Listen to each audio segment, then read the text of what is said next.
And எனக்கு மட்டும் ஏன் இப்படி நடக்குதுன்னு எனக்கு புரியல. அண்ட் இது நல்லதா கெட்டதா இதுலேருந்து ஒரு லெசன் நான் கற்றுக்க போகிறேன்னா என்னென்னு எனக்கு ஆக்சுவலி புரியல.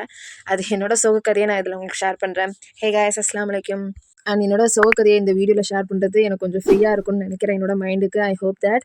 அண்ட் ஆக்சுவலி என்ன ஆச்சுன்னா, இந்த வீடியோ வந்து நான் எடுக்கிறதே ரொம்ப ஹரிபரியாக தான் எடுத்தேன். என்னோட கிளைண்ட்டுக்கு வந்து இந்த பார்சல் ஏற்கனவே போகாமல் அது எனக்கு வேறு மாதிரி வந்து அது எங்கே லாக்காக இருக்குன்னு தெரியாமல் இந்த செகண்டு நான் பண்ணி அண்ட் வந்து இதை நான் உங்களுக்கு நான் சென்ட் பண்ணேன். ரொம்பவே ஹரிபரியாக பண்ண ஆர்டர். சரி, ஓகே, அது பண்ணி முடிச்சிட்டோமா.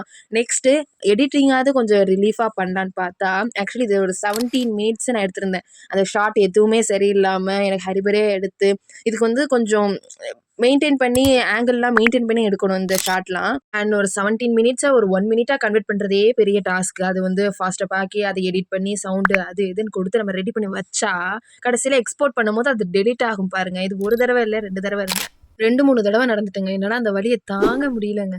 நம்மளாம் எடிட் பண்ணி போடுறதே பெருசு. ஒன்று எடிட் பண்ணலான்னு உட்காரும்போது சார்ஜ் இருக்காது, இல்லாட்டி நெட் இருக்காது, ஷார்ட் எதுவும் நல்லா இருக்காது. இதோட பெரிய கொடுமை, நமக்கு கஷ்டப்பட்டு போடுற அந்த வீடியோக்கெல்லாம் வியூஸே போகாது.